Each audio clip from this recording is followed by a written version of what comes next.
Hey everyone, it's Dr. Berlin here for America's #1 meal kit, HelloFresh. As the holiday season sneaks up on us, life with kids gets busier than ever. As much as I love a festive meal, sometimes time just isn't on our side. Enter HelloFresh. They're an absolute lifesaver for busy households, especially with their 15-minute meals. Can you imagine a nutritious, delicious meal in just 15 minutes? It's faster than waiting for that pizza delivery.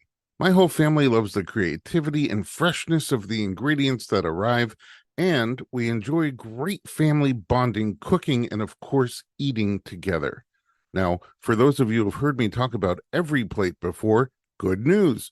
Every Plate is now under the HelloFresh umbrella. It's amazing to switch between these two brands, so much variety, all from one source. Here's a special offer you can't refuse. It's free breakfast. Go to HelloFresh.com/informedpregnancy-free and use code informedpregnancy-free to get free breakfast for life. One breakfast item per box while your subscription is active. That's free breakfast for life at HelloFresh.com/informedpregnancy-free, code informedpregnancy-free.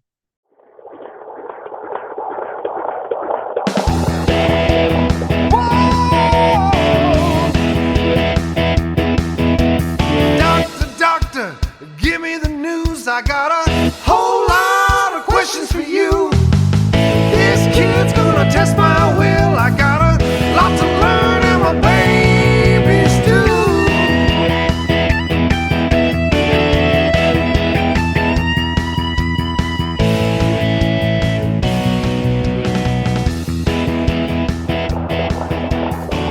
Welcome to the Informed Pregnancy and Parenting Podcast. I'm your host, pregnancy-focused chiropractor Dr. Elliot Berlin. My guest today kicked off her acting career at just 9 years old when she was cast as Ginny Weasley in Harry Potter. These days, she's also working behind the camera as a writer, director of short films, music videos, and commercials, as well as guiding readers to make environmentally friendly choices with her book, Go Gently. Bonnie Wright, welcome to the podcast. Hello, thanks for having me. Oh my goodness, thanks for joining. I want to know everything, but let's start with the obvious. Where are you from originally? Yeah, I'm from London, England. And what was that like growing up in London?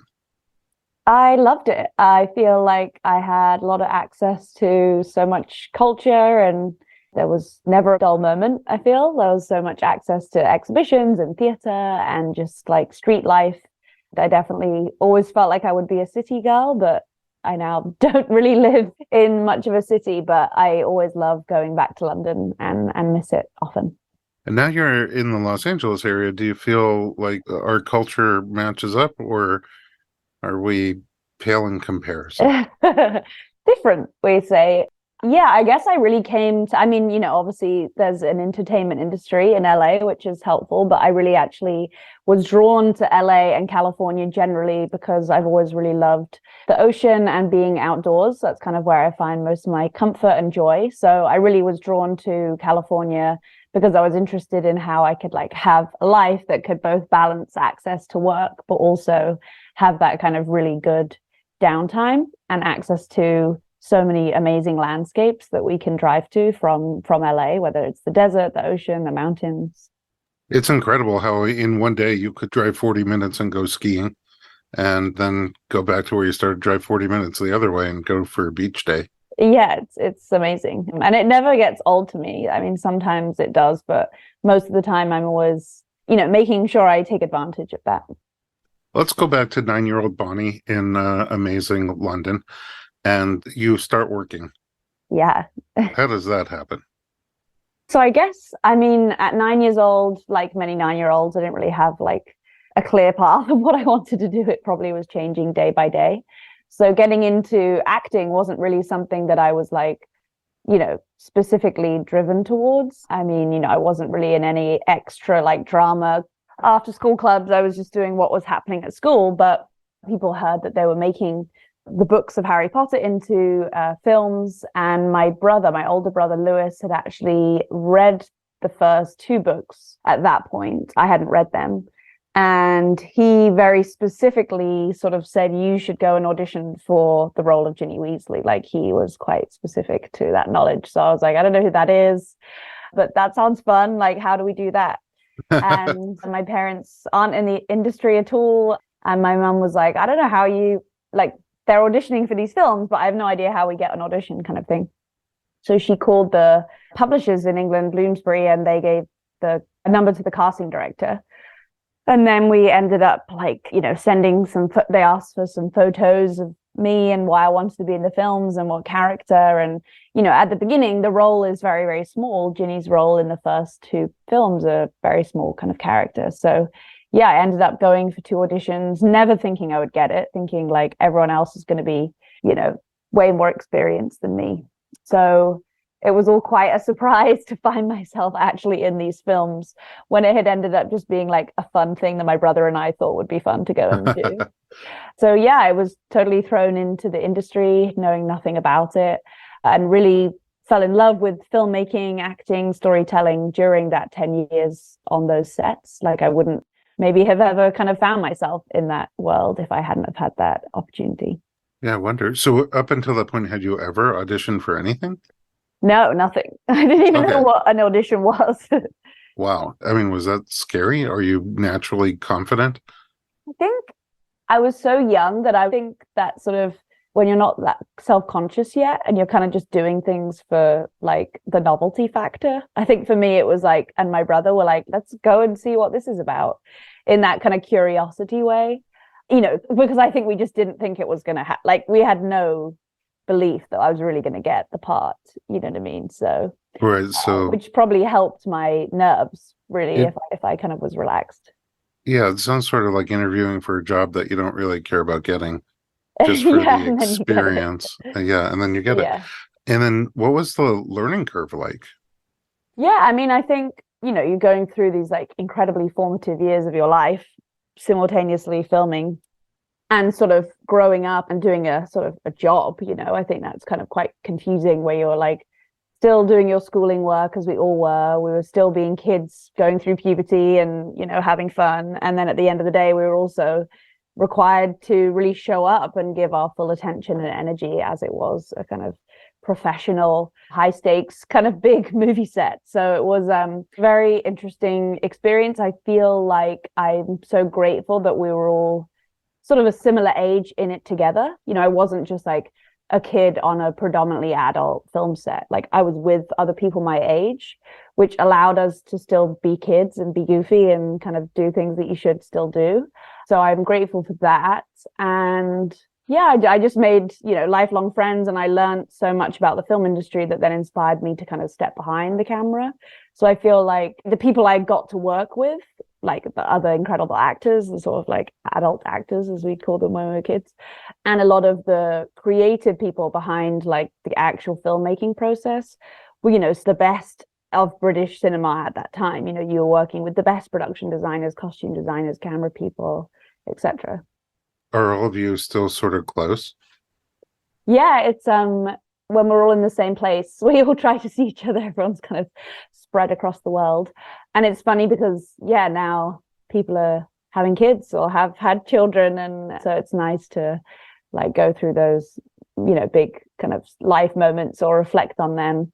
And I think for all of us, like, we were so in that world when we were filming it that it really took finishing the films to sort of like each let the experience digest and like realize how big they kind of were globally, and also just the impact they had on people's lives and our lives. When you're kind of in it, you just sort of what you know, but when you finish, you're like, oh, whoa, that was really unusual. Sort of epic. Yeah. I'm going to move on because I want to find out the stuff you're doing now on the other side of the camera. But before I get there, I didn't realize quite how recognizable you are to your character. Probably for me, because I'm face blind. I have absolutely no facial recognition. I was born without it. But even just people that I know that would see you walk by would be like, oh, kind of starstruck. How does that feel? You must not be able to go any place and be anonymous. I feel like I still can have a somewhat kind of okay normal life. I think what's wild about Harry Potter is you keep meeting new generations of people who are into it. So it's not like something that then becomes like obsolete for only a certain age of people. Like I'll, meet 8-year-olds now who are just like obsessed with Harry Potter and it's like their world. So it's kind of this never ending like fandom. So it hasn't like fizzled out or become, but you don't become less recognizable. I feel like it's kept kind of going, which is kind of interesting. But yeah, I don't know. I feel like in certain places, yeah, you can instantly know places you walk into and you're like, I'm going to be probably recognized in this place or room. And then other places you can be totally lost in the crowd or the atmosphere. Must be a very dark room. Yeah. It'll be curious to see what your kids think of it when they become exactly. They'll be fans. So you've moved on. You like the art of storytelling, it sounds like, through film, and you're working on all sorts of things. What projects are meaningful to you that you're working on now? Yeah, I'm in sort of post-production editing a sort of documentary style TV show that I made earlier this year that basically is an extension of the book I wrote, Go Gently, that came out last year. So it'll probably have a similar title, and it essentially was a road trip where I drove through California and Oregon, meeting different people working in sort of community scale solutions around the climate crisis. So trying to kind of engage their local community and connect with issues that they were being faced with locally when it comes to the climate. So it's very much like a show trying to get on the road and sort of shed light on the people doing the work, basically, and doing the work in a way that is joyful and kind of collaborative and at a scale we can comprehend. And really that was what my book was about, issues like the climate crisis. Either you read sort of news headlines or statistics we're not meeting, or these kind of very sweeping statements that can feel absolutely kind of overwhelming, but hard to relate to yourself or your day-to-day life. So my book and this TV show is really trying to sort of bring these issues to a scale that we can kind of comprehend and therefore feel like we have an impact or a kind of power over when we've been very much left to feel disempowered. Yeah, interesting. I mean, I think even just the idea of climate change, and certainly the terminology climate crisis, it's hard for people to absorb. And I guess it's a little controversial. There's some people who are 100% sure the climate is in crisis, and some people are 100% sure it isn't, and everything in between. But it's hard for people who are not on a polar end of that ideology to absorb it and digest it. I mean, if I look out the window, I don't see anything crazy going on right now. So it's hard to feel like you're in a crisis. But I love the idea of bringing the elements down into bite-sized digestible pieces, which sounds like you're doing, so that just the average person, the self-thinker, can sort of take it in and learn more and make choices and decisions, for themselves that will also impact everyone around them and the future, like our children. Yeah, and I don't think what was so important to me in my book and any way that I communicate any of this stuff is it's not prescriptive. There's no right or wrong way to act in the world. Like there's no right or wrong way to make a sustainable choice. Like sadly, it isn't that black and white and easy.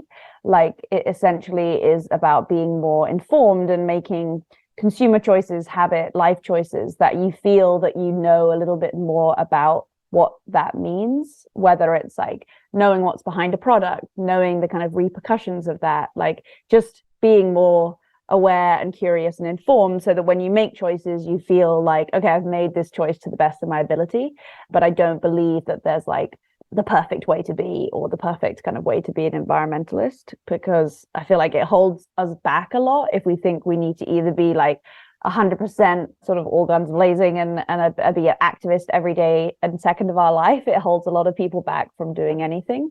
So it's kind of celebrating that sort of like imperfect, in process sort of activism. I love that. I mean, because if it's all or nothing, a lot of people choose nothing, myself probably included. Yeah. And it is quite, intimidating, or it feels like too intense and too much. So I think it's really about like, how can it work for you and your lifestyle? Because everyone has to make choices based on their family, their access to things, where they live, like how much time they have outside of work. The same thing doesn't work for everyone. I don't know if that's where the title came from, but Go Gently, it sounds like that approach. Like you don't have to like smash you over the head with, you must do this and you must do it now. I also like the idea of informed. Obviously, we're in informed pregnancy. And Yeah. it's the same thing. No two things are right for everybody, but it's great to be able to get as unbiased sources of information as possible and to process it and make decisions and to live with the decisions that you make. When did Yeah, and I think with the informed of pregnancy, like a lot of the things you don't really begin to inform yourself of until you become pregnant, I will realize that there is so much more to it, or options. There are so many more pathways when you become pregnant that you realize exist, that unless you were kind of birth curious, you probably wouldn't know. And it kind of is the same when it comes to the climate. Once you sort of open the Pandora's box of all the issues, you're like, oh wow, it's actually so much more like interesting and nuanced in here than just like the climate crisis and like statistics of temperatures rising. Like it's so much more than that. Yeah, well said. My audience is birth curious and your audience is earth curious. Yeah. Look at us. All right. So speaking of the future, you're pregnant due pretty soon with your first. Let's take a little break, and when we come back, we'll find out more about how your pregnancy is going. We'll be right back.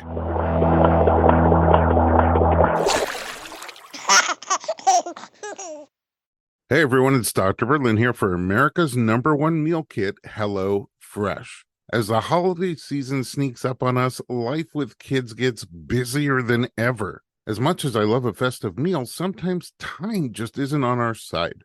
Enter HelloFresh. They're an absolute lifesaver for busy households, especially with their 15-minute meals. Can you imagine a nutritious, delicious meal in just 15 minutes? It's faster than waiting for that pizza delivery. My whole family loves the creativity and freshness of the ingredients that arrive, and we enjoy great family bonding, cooking, and of course, eating together. Now, for those of you who've heard me talk about Every Plate before, good news. Every Plate is now under the HelloFresh umbrella. It's amazing to switch between these two brands, so much variety, all from one source. Here's a special offer you can't refuse. It's free breakfast. Go to HelloFresh.com/informedpregnancy-free and use code informedpregnancy-free to get free breakfast for life. One breakfast item per box while your subscription is active. That's free breakfast for life at HelloFresh.com/informedpregnancy-free, code informedpregnancy-free. Hello, Informed Pregnancy fans. Our ultimate mission with Informed Pregnancy Media is to improve maternal health experiences and outcomes. We are in the midst of a challenging time regarding maternal health. One key element of the solution is simpler than you might think: nutrition. It's baffling how often women are told what to avoid and how rarely there's a meaningful discussion of what to embrace. You hear me talk about needed all the time, and now you understand why. Good nutrition is imperative for healthy pregnancy. Whether you're preparing for a pregnancy, currently expecting, or postpartum, just like me, Needed has your back. Every day, I recommend Needed nutrition to my patients, especially the prenatal vitamins, collagen protein, and hydration support. Radical change in maternal health is needed, and it starts with putting nutrition at the forefront. If you're ready for great nutrition, we can help you get started. Right now, our listeners save 20% off your initial order, including the first month of a monthly subscription. Visit thisisneeded.com and use promo code Berlin23. That's thisisneeded.com, code Berlin23. Welcome back to the podcast. We're talking to Bonnie Wright. And before we move into your baby, I wonder, you seem passionate about the earth and treating it nicely. Where did that come from? Yeah, good question. I feel like without realizing it, I guess my parents always very resourceful, creative people, or very they never liked to waste things or, buy too much food that we weren't going to eat, or not think to fix something before we buy something new. They're very creative and resourceful in the way they saw things, which to me is a very environmentally conscious way to be, to sort of not just keep buying something new or sort of wasting things, kind of worrying about it. So I think that sort of practicality informs the way I see the climate work I do. And then even though, as I said, I grew up in London, very much kind of city sort of childhood, we also spent a lot of time on the south coast of England on a beach there. And I realized as I grew up that actually that coastal sort of environment had a big impact on where I found joy, which was in those kind of ocean seaside landscapes. And I noticed in my teenage years already the kind of issues that were being faced on that coastline. And I sort of loved that beach so much that I began to be like, what's happening and why is this happening? So that kind of sparked these kind of questions to me when I was in my like early teens. Oh, no pun intended, but it was all very organic. Yes. All right, pun slightly intended. All right, you're pregnant now. Where did you meet your husband? How did you guys meet? Yeah, Andrew and I met. I ended up going to his New Year's Eve party. I didn't know him or anyone at the party, but I went with my friend Georgia. And we had actually planned, Georgia and I, just to go camping and surfing, which we still were doing. But then she was like, oh, my friends are having a party. Should we go there too? I was like, okay, sure. I don't know anyone, but sounds fun. And it ended up being Andrew's party. And yeah, and then we were actually friends for like a good year or so before we began to date. And then that's how we met. And we're all like, I guess the activity that we always used to hang out doing, which was what Georgia and I, my friend, loved to do, was surfing. I love to surf, and as does he. So that was always our kind of like our thing to meet up and do, our like activity that would bring us together. Bonding. Yeah. It's interesting. Your life is so far in my mind is like your brother's like, hey, why don't you try out for this thing? And then that's Harry Potter. And then your friend is like, hey, why don't you come to the party? And then you get married and start a family. I got to start listening to the people around me more. Yeah. That's the thing. Most of the other things that ended up being failed other things, I probably was forcing too much. So things that felt weird and spontaneous ended up working. Those are the good ones. Yeah. So was children in your mind, even before you met Andrew and together with Andrew, was it always a thought for you starting a family? I never was someone who ever said like the sentence, like when I have kids, it was never this like definite thing. It was like, if I have kids, I guess it'd definitely be something that I would love the opportunity to be able to do. But I never assumed, I guess we never assumed that necessarily we're like going to be able to easily. And then secondly, to me, I think it was always like finding the partner I truly wanted to do that with. And I don't think it really all slotted into place to me until the other part of that partnership kind of showed itself and felt like a safe partnership and exciting partnership to have kids.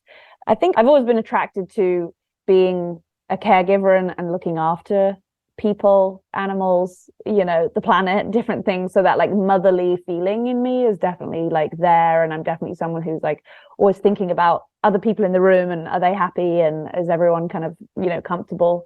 So I think that motherly instinct is there. I just never always assumed it would have to be like my own children. So that really only came or solidified, I think, for me when I met Andrew, and it felt like, oh, okay, this makes sense now. What about him as a dad? Did he picture himself having kids?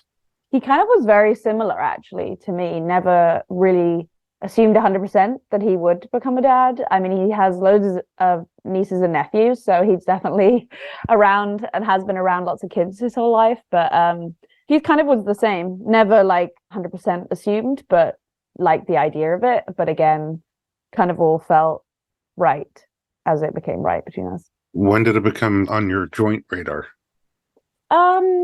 I think I was probably more like, I probably thought about it, or I think my instincts of the relationship were very like clear in it being like early on. I don't know, unlike other relationships in my past, I feel like I was very quietly, calmly like secure and felt safe and like there was a real future in our relationship. I mean, I think he did too, but I think I thought more. But I guess it came, I don't really know. I think it was just like one of those things where it's just like these tiny little bits of conversations that slowly build to like a reality. I don't know. Like even our choice to get married wasn't like a proposal. It was very much like a slow feeling out and conversations that ended up feeling right, which I kind of like as a way to make decisions.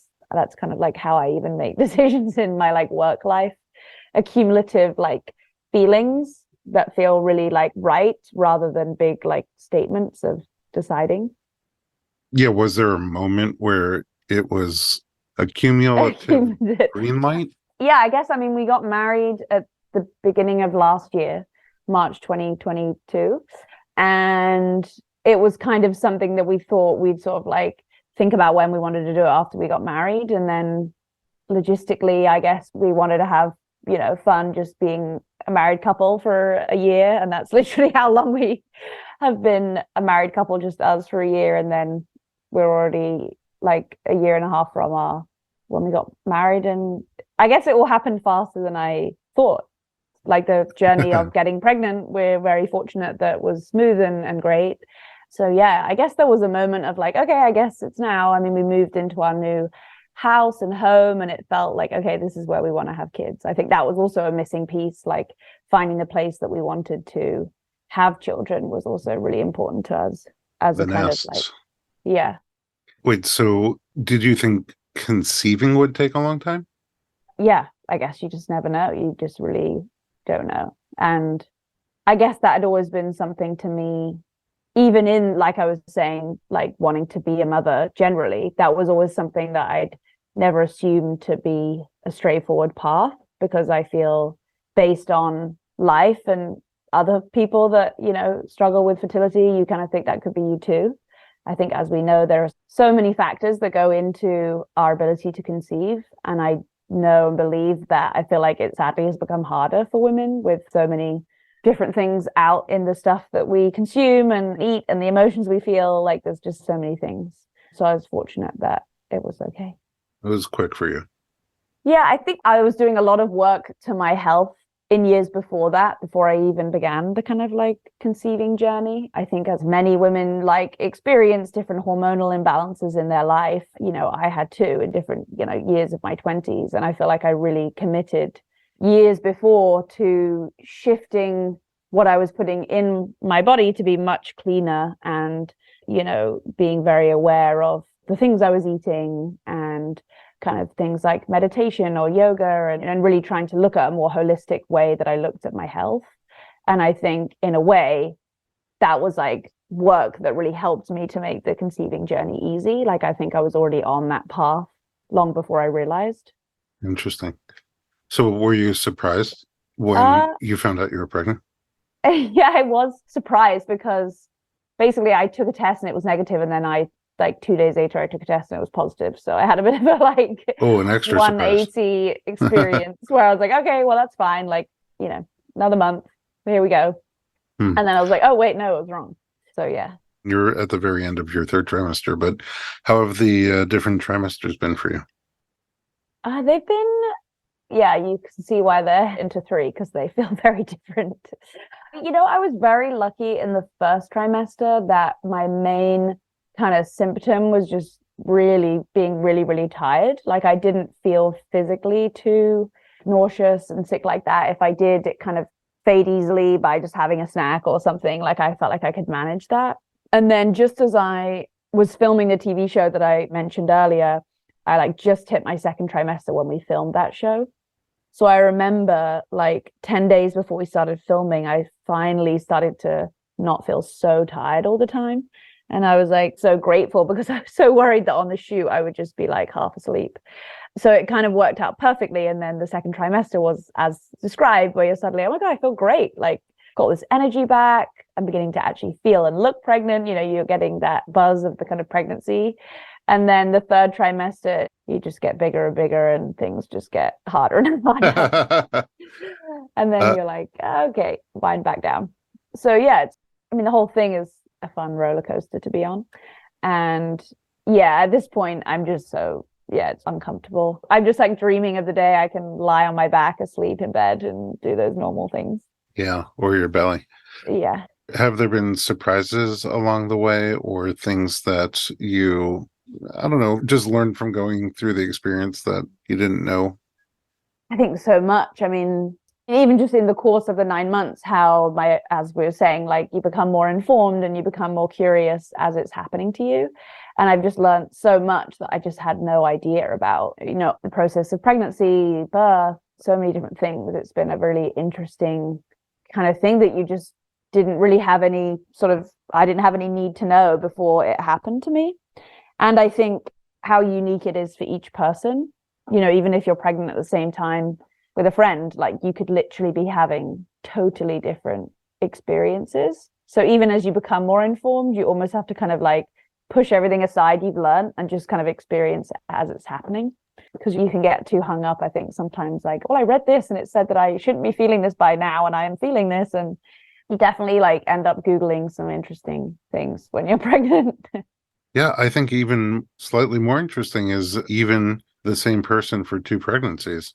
Yeah, for sure. They could be quite different experiences. So, all right. So now we're in the third trimester, and towards the end, you must have made some thoughts and plans and visions, intentions for what the birth is going to be like. Have those plans changed during the pregnancy, or did you kind of have an idea of what you wanted before you conceived? No, I didn't really have any idea of how I wanted my birth to look. I think because I didn't really know that there were different ways to give birth, or different environments to give birth in, or different people to have supporting you during that birth. So really my inquiry into what it would look like began sort of after we got pregnant. I guess especially because, having kids was an if for you. Mm-hmm. Up until you pretty much decided to do it. So it's not like you I had didn't have this big plan, maternal dreams since you yeah. were 10 years old about what everything would be like. I kind of think that was the same when I think about like our wedding. Like I didn't have some big plan I've been dreaming of since I was a young girl. I was like, oh yeah, what does a wedding look like? I don't know. Oh, well, now, so close to the end, you must have thought it through and have some intentions about it. Let's take a quick break, and when we come back, we'll find out what you have in mind.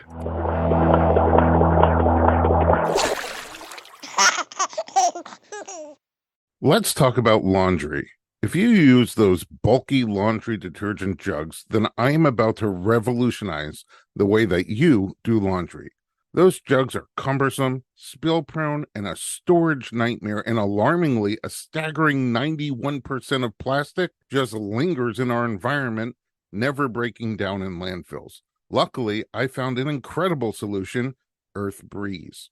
Earth Breeze looks like a dryer sheet, but it's a pre-measured liquidless laundry detergent sheet that dissolves in all wash cycles, hot or cold. Say goodbye to guessing games, messy spills, and the strain of hefting around those cumbersome containers. That's right, no plastic jug. I've completely fallen for Earth Breeze. It comes in a sleek, lightweight cardboard envelope. I can fit 720 loads of sheets in the space of just one old 60-load detergent jug. And while it's bad news for chiropractors, I mean, no more patients from lugging around heavy detergent, it's great news for my own back. And most importantly, I still get a powerful clean. Earth Breeze is tough on stains, fights odors, and my clothes come out clean every time. Over 2 million Americans have already made the eco-friendly switch with Earth Breeze, and it's not hard to see why. Still not sure? Earth Breeze backs their product with an ironclad 100% satisfaction guarantee, backed up by a no questions asked full refund. Right now, my listeners can subscribe to Earth Breeze and save 40%. Go to earthbreeze.com/informed to get started. That's earthbreeze.com/informed for 40% off. earthbreeze.com/informed. Hi, everyone. It's your host, Dr. Elliot Berlin, DC. When we think about giving gifts, it's so important to choose something that can genuinely inspire a child's passion. That's why I love KiwiCo. Their gifts allow kids to unwrap super fun projects based on science, technology, and even art. Whether it's for a toddler or a teenager, KiwiCo has something tailor-made for them with their 9 different subscription lines. I recently tried out the KiwiCo Tinker Crate with my teenage daughter. It was a blast. We built a Bluetooth speaker with LED lights that danced to the music. Not only was it an incredibly fun bonding activity, but we both genuinely learned about electronics and STEM. And we each get so excited when a new crate arrives. Every time it's an awesome bonding experience for me and my daughter. If I could turn back time, I would start each of my children with the Panda Crate for little ones aged 0 through 36 months and progress up the line as they got older. What makes KiwiCo stand out is their commitment to sparking creative confidence through screen-free fun. How important is that? It's not just about playing, it's about building, learning, and connecting to the broader world. Give the gift that helps kids of all ages discover hands-on fun with KiwiCo. And how's this for a special offer? Right now, our listeners can get your first month free on any crate line at kiwico.com/informed. That's your first month free at KiwiCo, KiwiCo.com/informed. Welcome back. We're talking to Bonnie Wright, very pregnant, sort of crampy. Very crampy, very pregnant. Very crampy. Yeah. All right. So now, you've only had 8 months really to sort of do the process of getting information and thinking through a plan for birth. So what kind of resources have you used? What kind of sources of information have you found helpful? And what have you pieced together in terms of birth intentions? Yeah, I mean, I'm definitely grateful that there's just so much out there. It's definitely something that once you start looking, you realize there's this amazing network of people that are either birth educators, practitioners, kind of looking outside of the system in modern or old ways, So I feel like I've learned a lot, for instance, listening to your podcasts, watching documentaries, sort of joining sort of educational sort of online pregnancy prenatal groups, leaning into amazing accounts that exist on Instagram that people provide a lot of information, kind of moving my body in ways that kind of are made to support pregnant people. So there's just so much out there, and so much of it also can be totally accessibly free as well, which is so cool. So it's been amazing to navigate all of that and just get excited. I think you get so inspired by people's stories and they all look so different that you're like, oh, wow, I can truly make it work for me. And we think it's prescriptive and it's sort of a medical event and it needs to happen this way. And we're told what we can and can't do. And we're told how to birth rather than leaning into sort of instinctual nature of knowing what feels right for us. So it's been really cool to realize that there's just this whole world out there of people making, just broadening the way birth is looked at, which is not necessarily new. It's like that lovely mix of like looking backwards to what we did in the past and looking forwards as to how we can like implement that into our modern lives. So yeah, I feel like I've learned a lot from all those great resources that exist, and then made my choices, or we made our choices through that. Well, I like the idea of looking back to see ahead. A lot of the things that are coming up as like new age alternative are just how it was always done. And then we kind of modernized the whole thing, which has a lot of benefit to it, but also some downsides. And now re-emerging is the idea that you could sort of do things any way you want to. There's so many different options. And not everybody has to have the same experience, the same type of provider, the same setting. So yeah, where did you land on those things? Yeah, and I think it's, hearing other people's stories is what empowers you to feel confident in your own, even if they chose something totally different, just that they felt confident and safe in the choices they made, make you feel like, oh, I can feel confident and safe in the choices I make. Because I think mainly making your birth intentions plan is just like knowing where you're going to feel most supported and safe and open. Yeah. So for us, in the end, that has looked like choosing to have the baby at home, working with midwives. And I've really enjoyed working with midwives in terms of like all these 8 months, 9 months. Like I really loved the attention to detail in that care and just the more holistic sort of relationship and approach that I have with my two midwives. I actually already knew my midwives before I became pregnant. So my friends, Tiffany and Taylor, they haven't practiced together. They're identical twin sisters. That's the coolest. Together, yeah. Their practice is called DOS midwifery. And I knew them before. And so when we were exploring the idea of like home birth option, I was like, oh, I know two midwives, so let's call them up and talk to them about how this looks. Call the midwives. Yeah, call the midwives. Great show. And, in England, midwives practice in NHS hospitals very differently than they do here. So when I speak to friends of mine and they're talking about their checkups and different things in England, they meet with midwives, in the hospital. So that was also an interesting exploration, just how different this hospital system is here. There's many similarities, but it is slightly different. So felt really great about working with Tiffany and Taylor.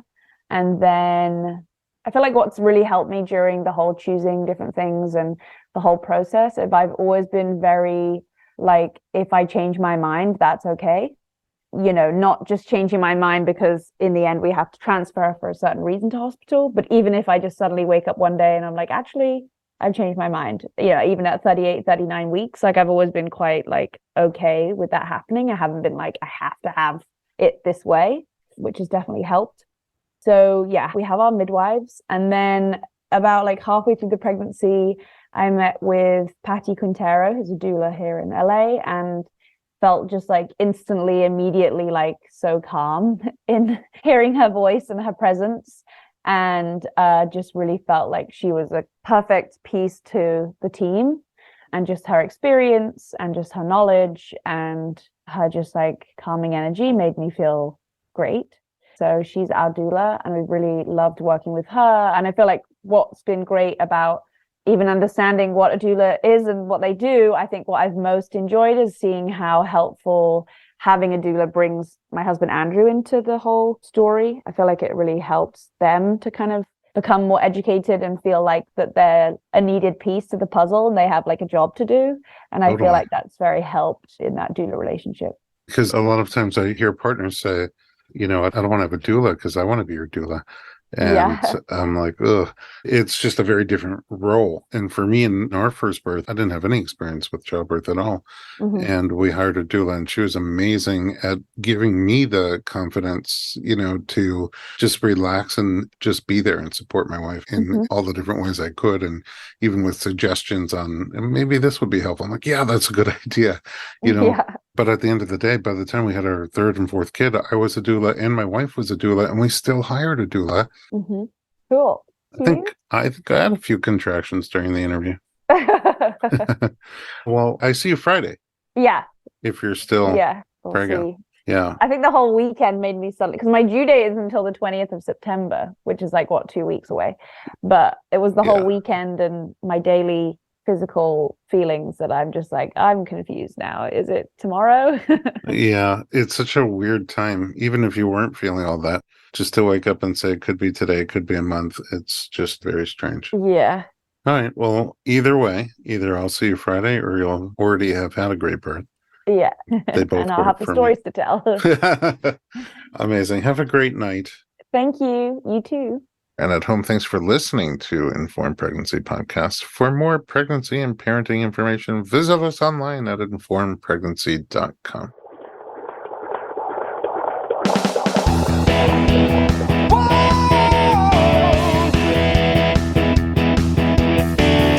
Doctor, give me the news. I got a whole lot of questions for you. This kid's